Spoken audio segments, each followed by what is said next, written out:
M for Modi and M for Modi, और धन्य हो गई वो हीराबा माँ की गोदी जिससे पैदा हुआ नरेंद्र भाई मोदी।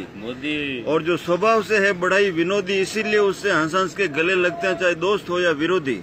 और जो माँ के चरणों से मांगता है सद्बुद्धि और मन की शुद्धि, और 56 इंच जिसके सीने की परिधि, इसीलिए सर्जिकल से पाकिस्तान को बना दिया पिद्दी।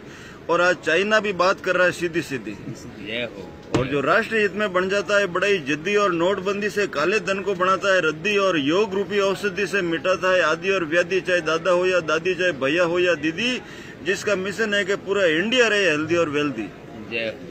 और हर घर में आवे रिद्धि सिद्धि, नौ निधि, सुख समृद्धि, और व्यापार में होती रहे वृद्धि, और भारत की बढ़ती रहे प्रसिद्धि, और सुहागन के हाथों पर रचती रहे मेहंदी, और अमर रहे माथे की बिंदी। और बड़ी मुश्किल से मिली थी भारत को आजादी, जिसके लिए शहीद हुए थे आजाद बोस और गांधी।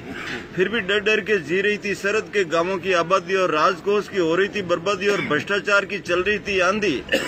और 34 में पनप रही थी गुंडागर्दी, और बड़े बड़े सूदखोर ब्याज वसूलते थे चक्रवर्ती, और बिना डकार लिए हजम कर रहे थे गरीबों के सोना और चांदी। उस विकट घड़ी में जय माता दी ने नरेंद्र भाई मोदी को सौंप दी पीएम की गादी।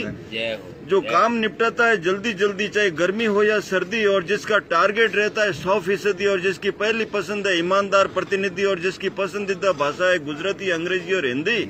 और जो विदेशों में जाकर राष्ट्र हित में करता है बड़ी बड़ी संधि, और जो सर आंखों पे रखता है सेना की वर्दी, और बन के किसानों का हमदर्दी, जिसको जोड़ना है नदी से नदी, और अगले कार्यकाल में भारत को दिलाना है विश्व गुरु की उपाधि।